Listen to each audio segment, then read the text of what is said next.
चाहता हूं, सबसे ज्यादा क्लेश और संकट स्मुरना की कलीसिया पर आया। सातों चर्चेज में, 7 चर्चेज में सबसे ज्यादा टेम्पटेशन, सबसे ज्यादा परखा गया चर्च वो स्मुरना था।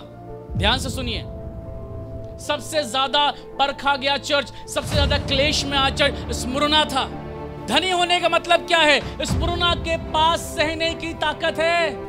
स्मुरना के पास परमेश्वर का दिया वचन है।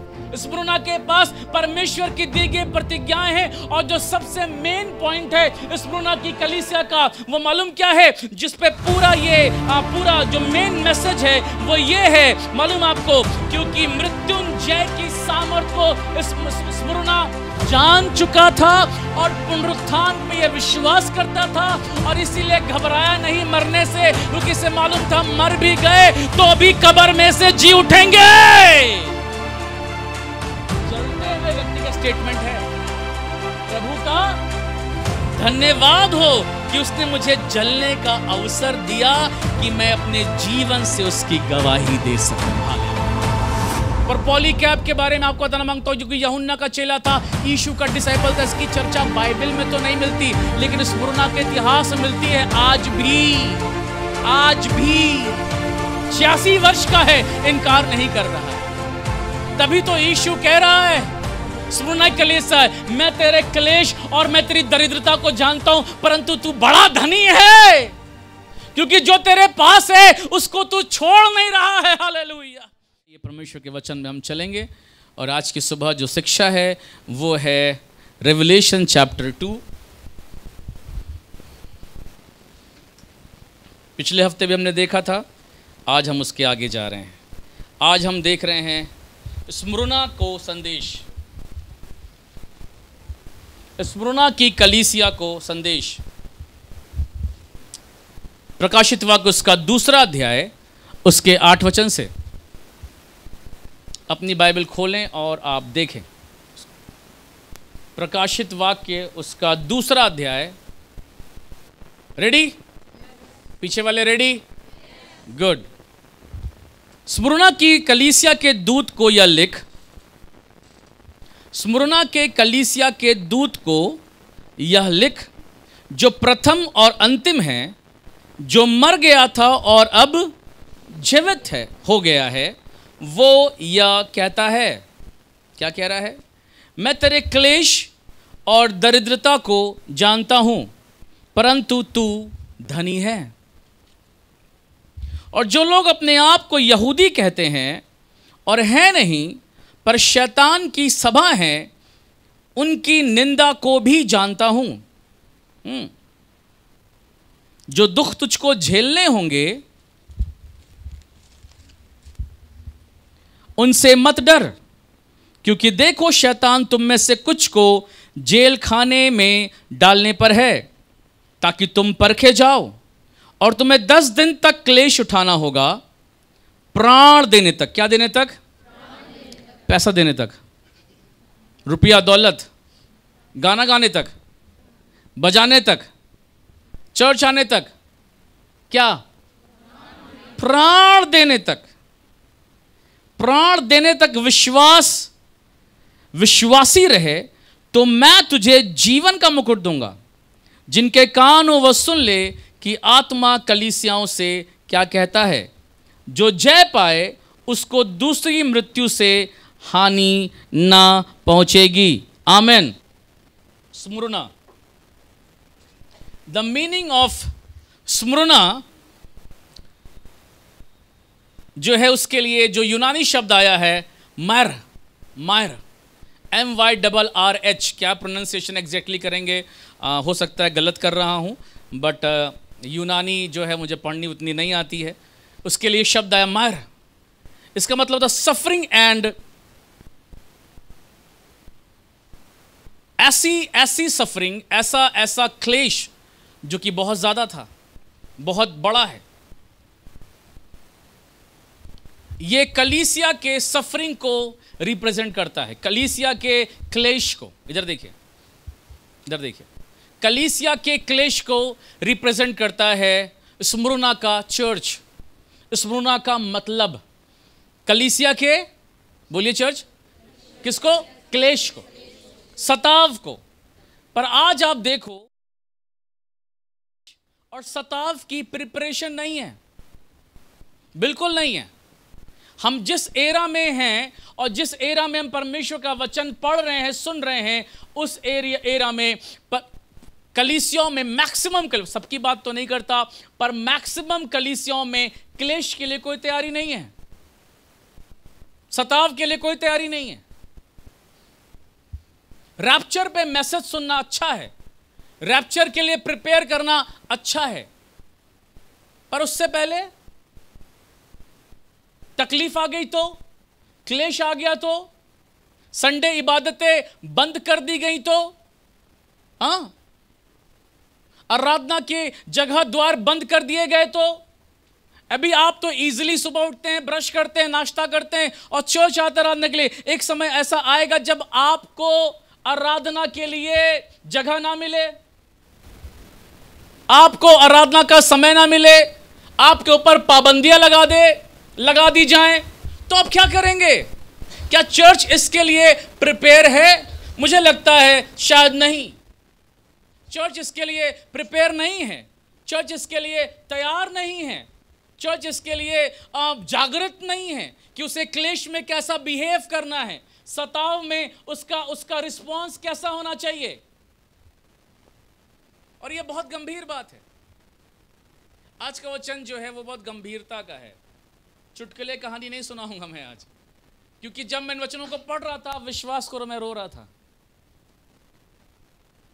जब मैं इसको हिस्ट्री पढ़ रहा, स्मुरना की इतिहास को जब मैं पढ़ रहा था, मैं ढूंढ रहा था, ढूंढ के पढ़ा मैंने इसको, उस स्मुरना का हिस्ट्री, मेरे रोंगटे खड़े हो गए।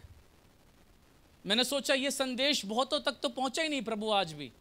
बहुत लोग तो स्मुरना की कलीसिया के बारे में बस रेवलेशन में पढ़ते हैं, उसका इतिहास क्या था, उसके पीछे लोगों ने क्या कुर्बानी दी है, उन्हें मालूम नहीं है, उन्हें जानकारी भी नहीं है, क्योंकि उस जानकारी को कहीं छुपा दिया गया है। किससे? यीशु मसीह में आओगे तो सब ठीक हो जाएगा, यीशु मसीह में आओगे तो धनी बना दिए जाओगे, यीशु मसीह में आओगे तो तुमको सारी शोहरत मिल जाएगी, यीशु मसीह में आओगे तुमको सारी बरकत मिल जाएगी। खुदा बरकत का खुदा है। जब खुदा बरकत का है तो फिर इन कलीसियाओं को यूहन्ना ने ये लेटर क्यों लिखे?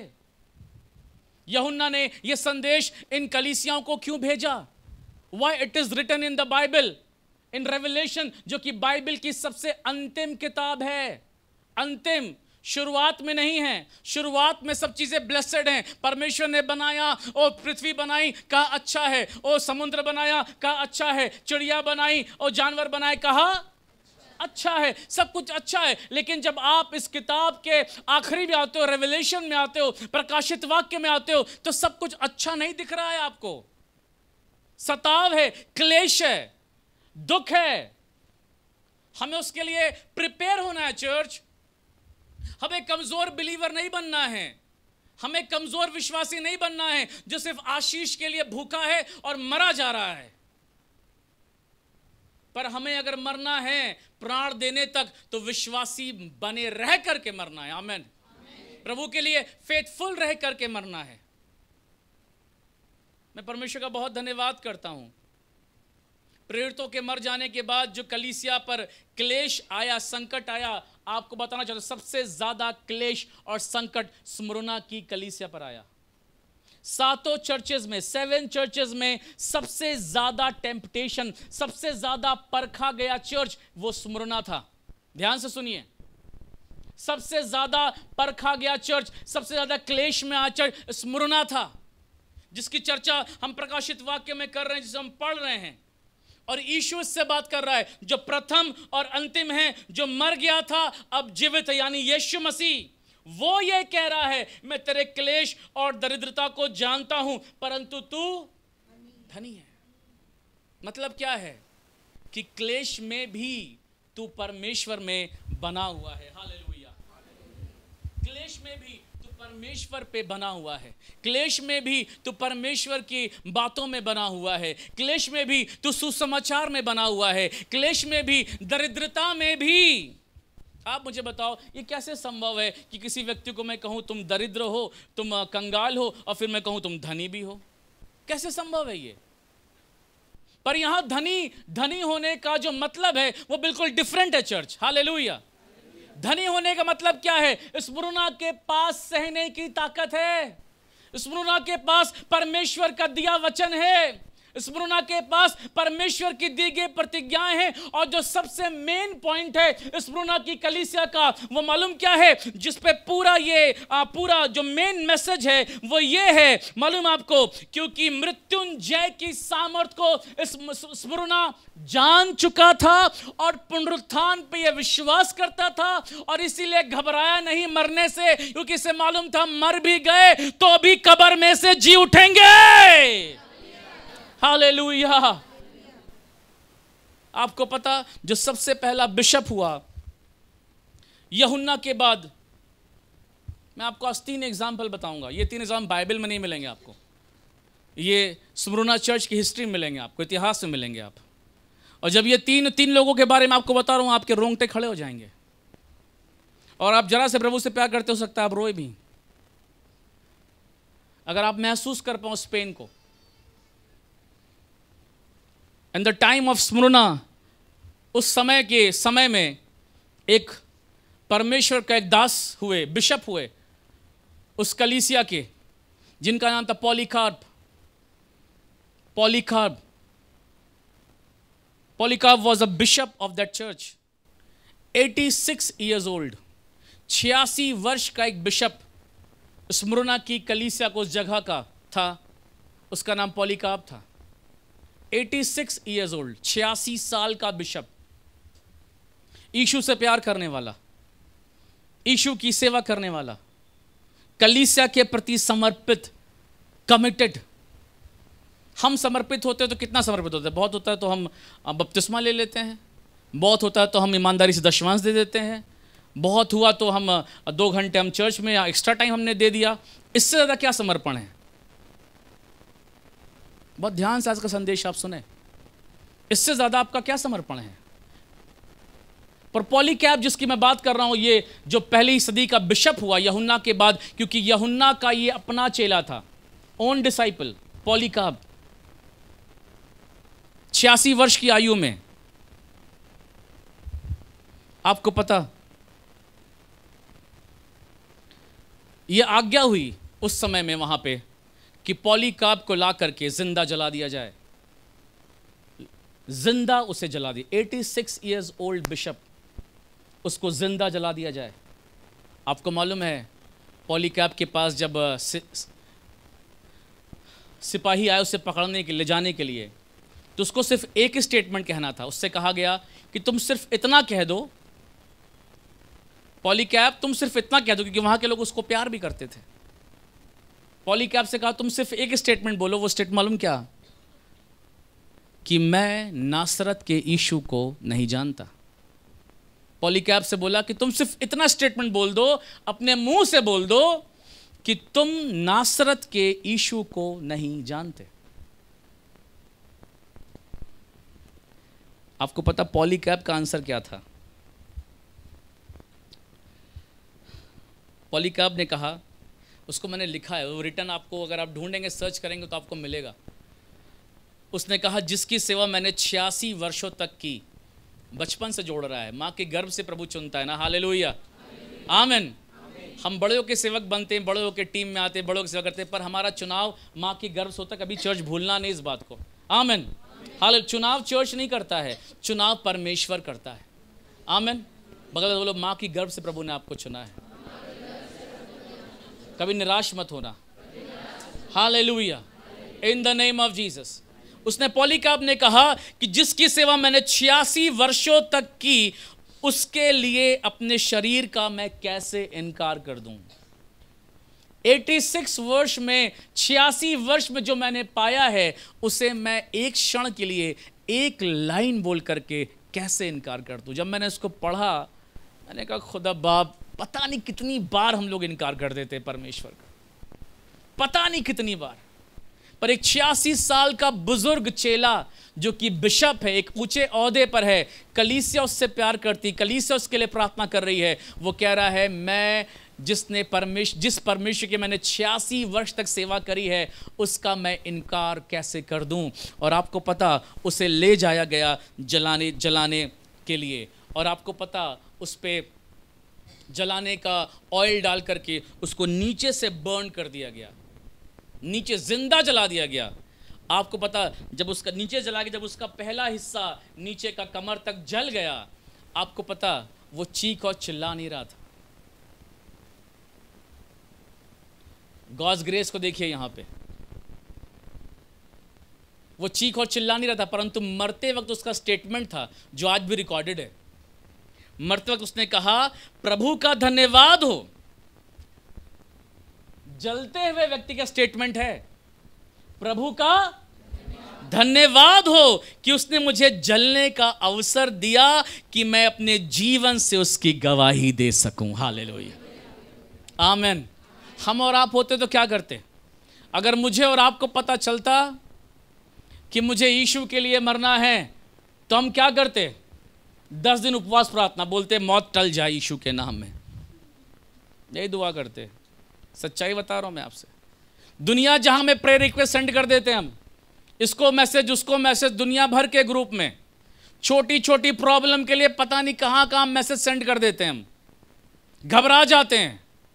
पर पॉलीकैब के बारे में आपको बताना मांगता हूं, जो कि यूहन्ना का चेला था, यीशु का डिसाइपल था। इसकी चर्चा बाइबल में तो नहीं मिलती, लेकिन स्मुरना के इतिहास में मिलती है। आज भी इसकी चर्चा कोई नहीं करता, इसके बारे में प्रचार कोई नहीं करता, लेकिन जलते वक्त इसने कहा, खुदा तेरा शुक्र हो कि मेरा शरीर जलने के काम आया ताकि मैं तेरी जीवित गवाही बन सकूं। हालेलुया। इस स्टेटमेंट को मैं नहीं बोलूंगा कि मैं यीशु नासरी को नहीं जानता, मैं कैसे कह दूं? आप देखो पतरस ने यीशु का 3 बार इनकार कर दिया था, सिर्फ इस डर से कि मुझे पुलिस जो सैनिक हैं वो पकड़ लेंगे।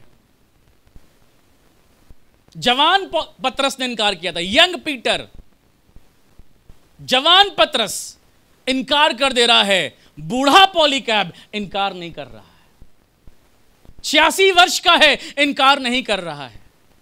तभी तो यीशु कह रहा है, स्मुरना कलीसिया, मैं तेरे क्लेश और मैं तेरी दरिद्रता को जानता हूं, परंतु तू बड़ा धनी है, क्योंकि जो तेरे पास है उसको तू छोड़ नहीं रहा है। हालेलुया। कम ऑन चर्च, मैं आपसे कहना मांगता हूं, अपना फेथ को आप कमजोर क्यों समझते हैं? अपने आप को आप गरीब क्यों समझते हैं? अपने आप को आप कुचला हुआ और बर्बाद क्यों समझते हैं? वो स्वर्ग का परमेश्वर आपके साथ है, जो आपको जीवन जीने के लिए बल देता है, जो आपको जीवन जीने के लिए कुव्वत देता है, ताकत देता है। You are God's chosen people, you are called out people, you are ecclesia, you are church. Hallelujah. Come on. मैं तेरे क्लेश और दरिद्रता को जानता हूं, वो आपकी कमजोरी को जानता है, लेकिन आपको पता वो कह रहा तू धनी है, स्मुरना तू धनी है। आज कोई बोले आप धनी है, तो धनी होने से मतलब क्या समझते? धनी मतलब बढ़िया गाड़ी हो, रुपया जेब में हो, शोहरत हो, दौलत हो, बैंक बैलेंस हो, जमीन 4 जगह हो। धनी का मतलब यही है। सॉरी, माफ करना चर्च, बिब्लिकल धनी होना ये है ही नहीं, और जितने प्रचार कर रहे हैं वो गलत हैं। मुझे लगता है मुझे डिबेट करनी चाहिए इस पे। कौन सी कलीसिया को हम लोग प्रीच कर रहे हैं? कलीसिया को हम कैसा बना रहे हैं? मजबूत या कमजोर? लालची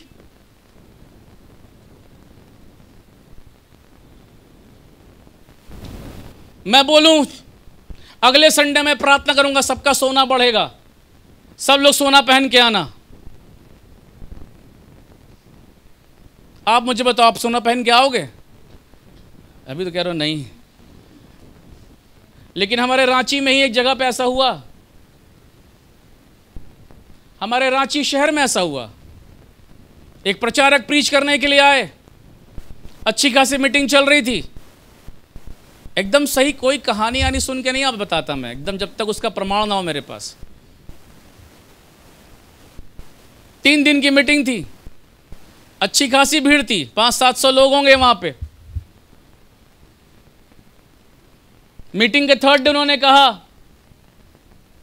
शाम में सब लोग अपना अपना सोना पहन के आएंगे। और मैं प्रार्थना करूंगा सबका सोना बढ़ जाएगा। अगर चेन आपकी 5 ग्राम की है तो 10 ग्राम हो जाएगी, 10 की है तो 20। कुछ लोग मुस्कुरा रहे हैं, क्या आपको जाना था क्या वहां पे? हेलो, हाँ, आपका सोना बढ़ जाएगा। और आपको पता, बड़े दुख के साथ बताता हूं आपको, सब लोग पहन के आए थे,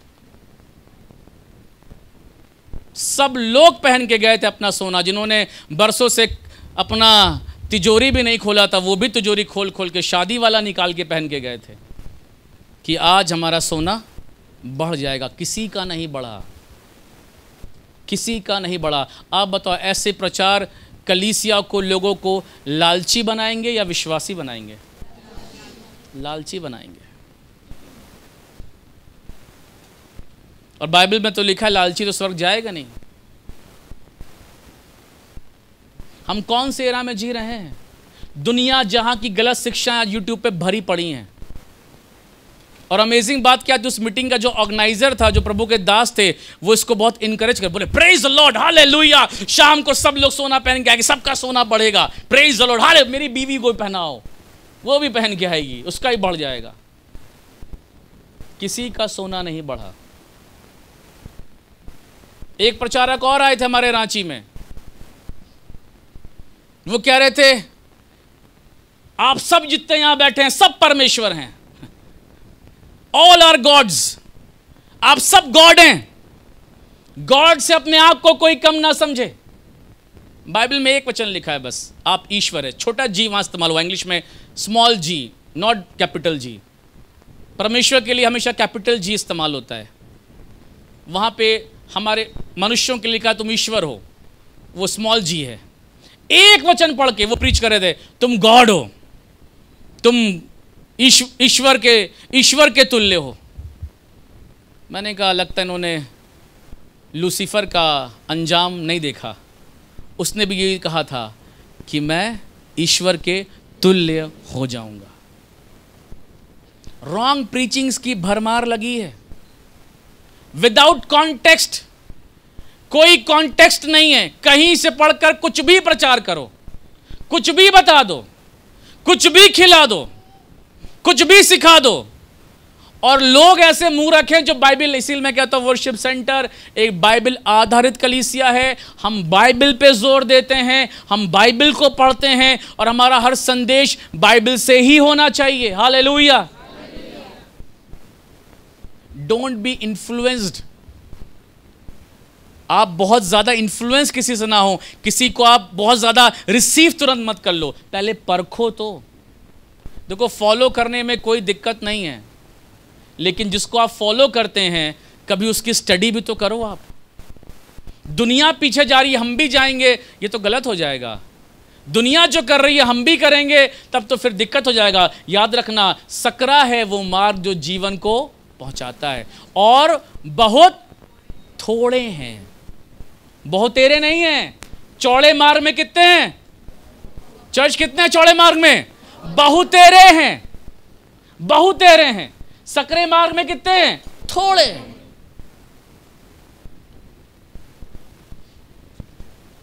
हालेलुया। वापिस आए।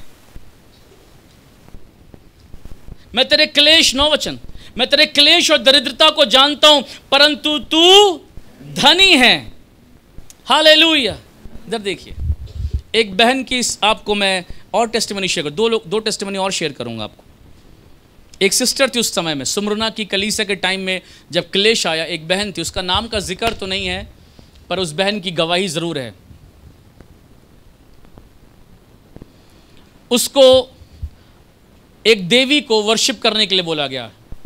शी वॉज बिलीवर, वो विश्वासी थी, क्योंकि वहां उस जगह पे एक देवी थी। उसका जिक्र आपको प्रेरितों के काम में मिलता है। खोलें, देख लीजिए आप, प्रेरितों के काम उसका 19वां अध्याय।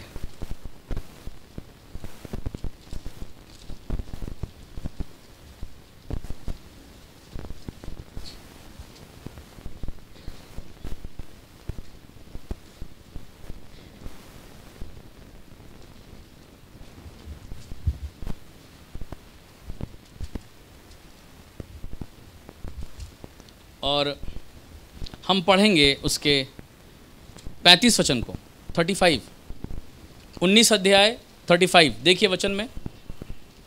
तब नगर के मंत्री ने लोगों को शांत करके कहा, हे इफिसुस के लोगों, कौन नहीं जानता कि इफिसियों का नगर महान देवी अर्तिमिस के मंदिर, महान देवी अर्तिमिस के मंदिर और ज्यूस की ओर से गिरी हुई मूर्ति का टहलुआ है। बंद कर दें, वापस आ जाएं। उस नगर में, उस जगह पे एक देवी थी जिसका नाम था अर्तिमिस। क्या नाम था? अर्तिमिस देवी। और एक विश्वासी बहन जो कि प्रभु में नया जन्म पाई थी, प्रभु पे विश्वास करती थी, प्रभु के साथ चल रही थी, प्रार्थना कर रही थी, उसको बड़ा प्रेशर दिया गया कि तुम अर्तिमिस की वर्शिप क्यों नहीं कर रही हो। कई बार जो अन्य जातियों से जिन्होंने यीशु को ग्रहण किया है, अलग बैकग्राउंड से यीशु मसीह में आए हैं, पहली जनरेशन में यीशु मसीह के पास आप आए हैं, मैं आपकी चुनौती को समझता हूँ, मैं आपके चैलेंज को समझता हूँ। क्यों? क्योंकि आपको घर में चैलेंज है। तुम उपवास क्यों नहीं कर रही हो? तुम क्या कर, सावन शुरू हो रहा है, तुम क्यों नहीं खाओगे? तुमको ये छोड़ना होगा, तुमको ये करना होगा। बहुत से चैलेंजेस हैं, आई अंडरस्टैंड, लेकिन मैं आपको इनकरेज कर रहा हूं, यीशु मसीह में जो लोग मजबूत होते हैं वो ना कहने की ताकत और कुव्वत रखते हैं। आमीन, हालेलुया। देखो, यीशु के साथ चलना it's not a bed of roses, फूलों का बिस्तर नहीं है ये।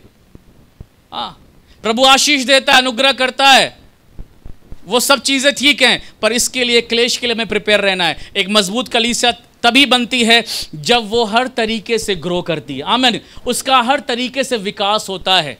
आमीन। बाइबल कह रही, बताता है, इतिहास बताता है कि अर्तिमिस देवी को, इस स्त्री को, इस बहन को बोला गया, तुम झुक करके इसको वर्शिप करो। इसको झुक करके वर्शिप नहीं करोगी तो तुम्हें जेल में डाल दिया जाएगा, तुम्हें मार दिया जाएगा। आपको पता उस बहन ने क्या कहा? I choose Christ the first time and now you want me to choose again, I still choose Christ.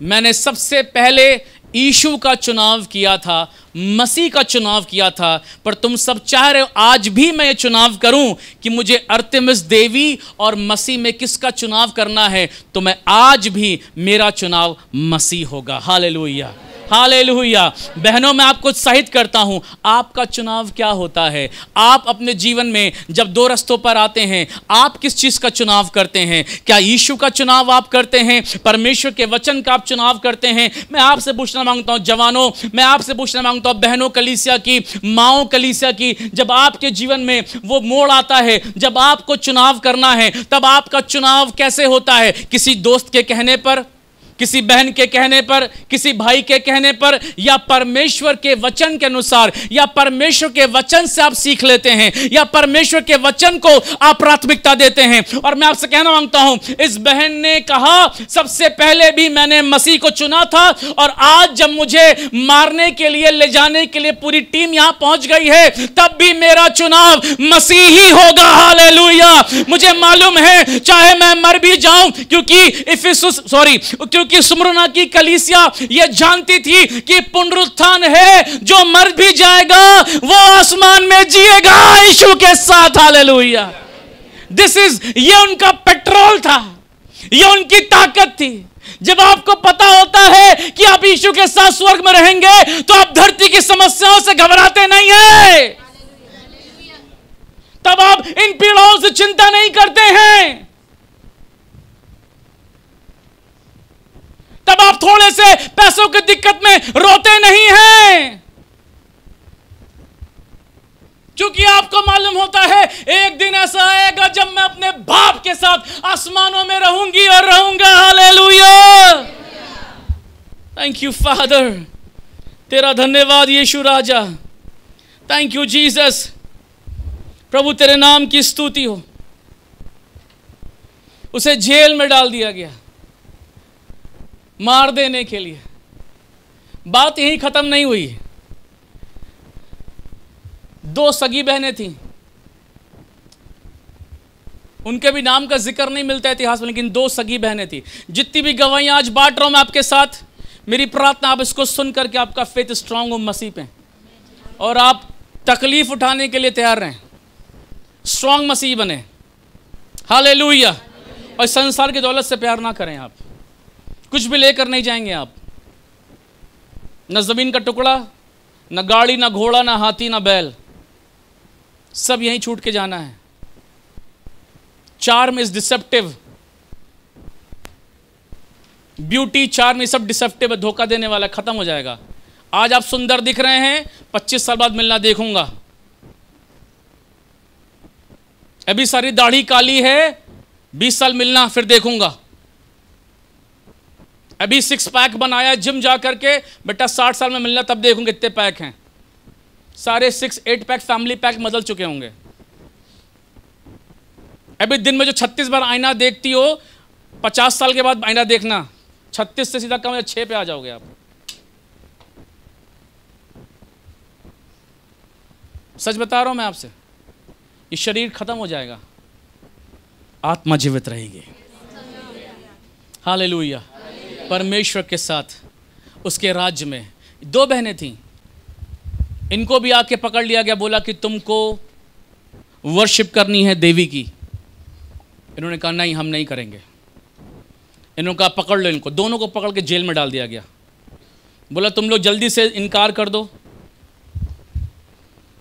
तुमको लोगों के सामने बोलना है और इनकार करना है यीशु नासरत का। नासरत के यीशु की चर्चा बहुत थी उन दिनों में, इसको ख़त्म करना है। 2 बहनें थी, उनमें से एक बहन शादीशुदा थी और एक बहन की एंगेजमेंट हो चुकी थी।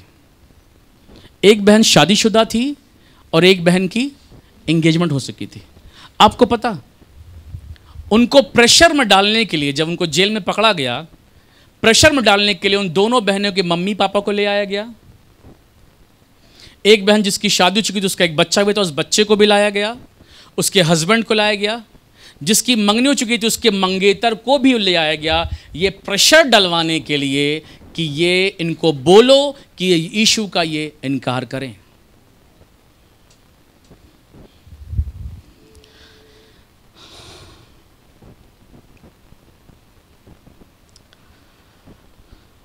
उन लोगों ने मालूम क्या कहा? दोनों बहनों ने कहा, Many have testified with their blood.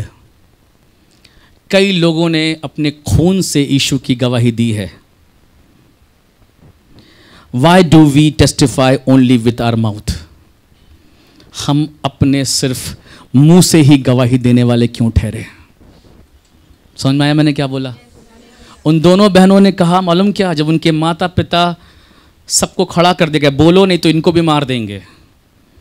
उन दोनों बहनों ने, गजब का करेज था उनके अंदर, उन्होंने कहा कि बहुतों ने तो, उन्होंने अपने प्रेरितों को याद किया, एक्चुअली में यीशु के चेलों को याद किया, क्योंकि 12 चेलों में से, चर्च में हमेशा बताता हूँ, 11 की अननेचुरल डेथ हुई थी, 11 को किल किया गया था, मारा गया था। सिर्फ यूहन्ना ही जो था यीशु का चेला, उसकी नेचुरल डेथ हुई थी। उन दोनों बहनों ने मालूम क्या कहा? उन दोनों ने कहा, जब हमारे लोगों ने, हमारे अगुओं ने खून से अपनी गवाही दी है, तो सिर्फ हम मुंह से ही अपनी गवाही देने वाले क्यों ठहरे? बहुत बड़ा स्टेटमेंट है ये चर्च, बहुत बड़ा स्टेटमेंट है। आप इसको कितना सोचते हैं मैं नहीं जानता, पर ये मेरे दिल में अंदर तक चला गया।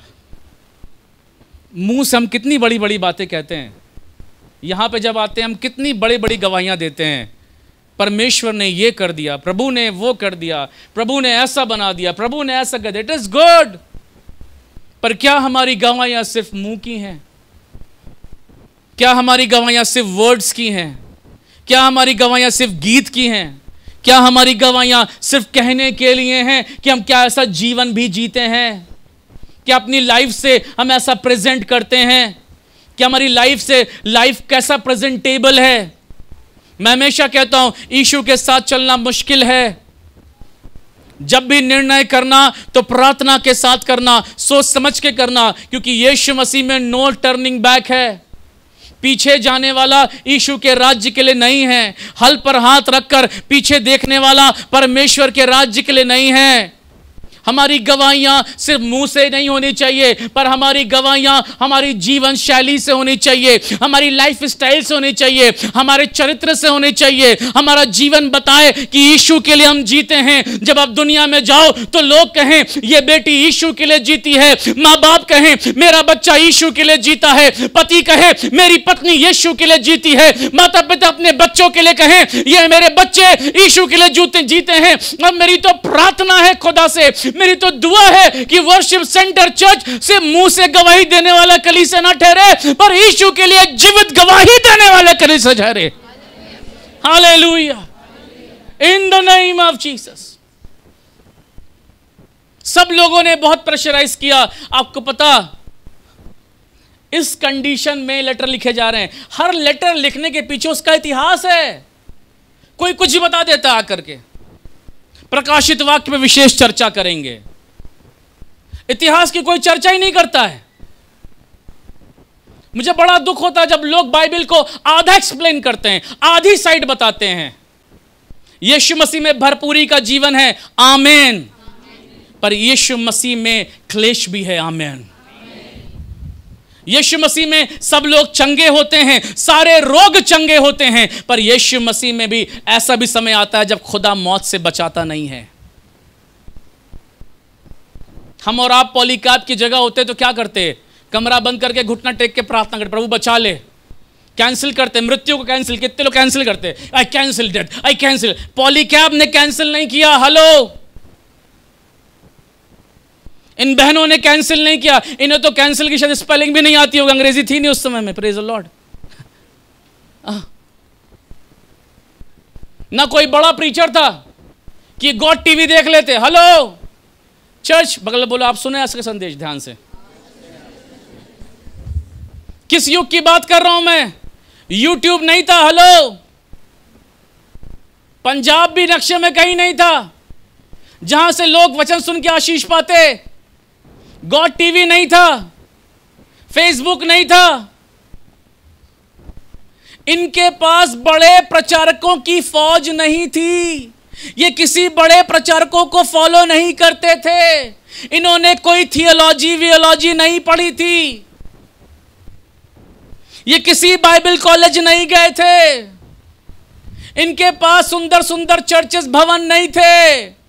मर जाने के बाद क्या होगा, कब्र मिलेगी कि नहीं, इसकी चिंता इनको नहीं थी। हेलो, क्यों? मरने से घबराई नहीं ये लोग, क्योंकि ये जानते थे पुनरुत्थान की सामर्थ को।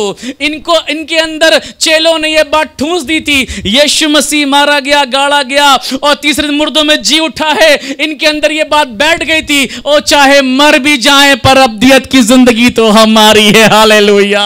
मैं सोचता हूं ये दोनों बहनें जब आपस में बात करती होंगी तो क्या बात करती होंगी। पापा आए हैं, मम्मी आई, मम्मी रो रो कह रही होगी, बेटा ओ प्लीज एक बार कह दो यीशु नासरी को तुम नहीं जानती, घर चलो बेटा, तुम्हारा बच्चा रो रहा है बेटा, घर चलो। ओ बेटी तुम्हारी तो मंगनी हो गई, 2 महीने बाद तुम्हारी शादी है, यीशु का इनकार कर दो।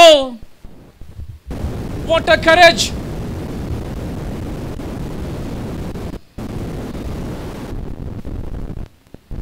जब सब लोग इनके सामने खड़े थे, इन्होंने मालूम स्टेटमेंट कहा। मैं सबके स्टेटमेंट मैंने लिखे हैं। पॉलीकार्प ने क्या कहा? उसने कहा जिसकी सेवा मैंने 86 वर्षों तक की है, क्या मैं उसे सिर्फ अपने शरीर के लिए इनकार कर दूं? उसने कहा प्रभु का धन्यवाद हो जिस मुझे जलने का अवसर दिया ताकि मैं जीवन से उसकी गवाही दे सकूं।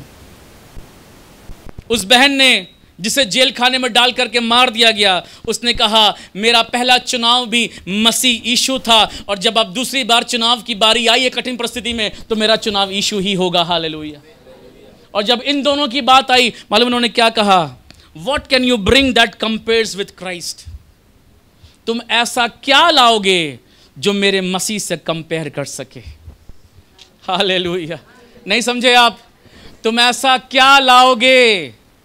उन्होंने पुलिस वालों को कहा, जो जेल में बंदी बनाया तो उनको कहा तुम ऐसा क्या लेकर आओगे जो मेरे यीशु से कंपेयर हो सके? मेरे माता पिता, मेरा अपना बच्चा, मेरा अपना मंगेतर, मेरा अपना पति यीशु के मुकाबले ये कुछ भी नहीं है।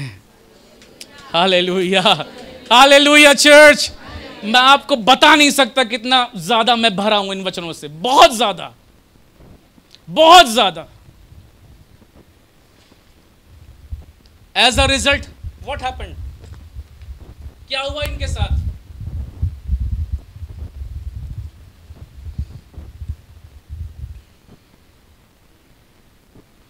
जब इन्होंने बात नहीं मानी, आपको पता जेल खाना खोला गया, दोनों बहनों को रस्सी से बांध करके घसीटते हुए ले गए, घसीटते हुए,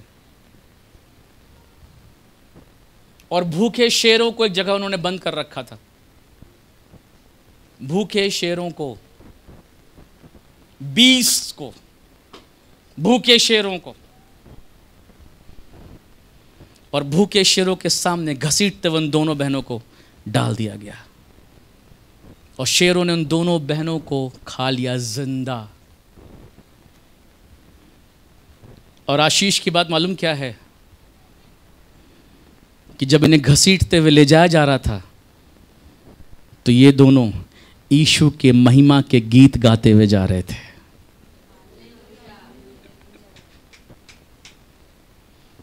हालेलुया। यीशु की महिमा के गीत घसीटते वक्त ये लोग गा रहे थे। हम कब गीत गाते हैं? जब हम खुश होते हैं। हम गीत कब गाते हैं? जब सब कुछ बढ़िया हो रहा होता है। हमें नाचने में अच्छा लगता है, हमें कूदने में अच्छा लगता है, हमें पता नहीं बहुत सारे गीतों को हम सीखते और गाते हैं। पर जब मैंने इसको पढ़ा और मैंने जाना कि इनका गीत गाने का समय क्या था, कि जब इन्हें मालूम था कुछ ही क्षण में हमें ये भूखे शेर खा जाएंगे, तब ये गीत गा रहे थे। इब्रानियों की किताब में लिखा है, बहुतों ने छुटकारा ना चाहा। What a faith. आज की प्रार्थना कैसी सिखाई जाती है? आज होते तो कैसी प्रार्थना करते हम? प्रभु सब ठीक हो जाए, मैं बच जाऊं, शेर मुझे ना खाए, आग मुझे ना जलाए।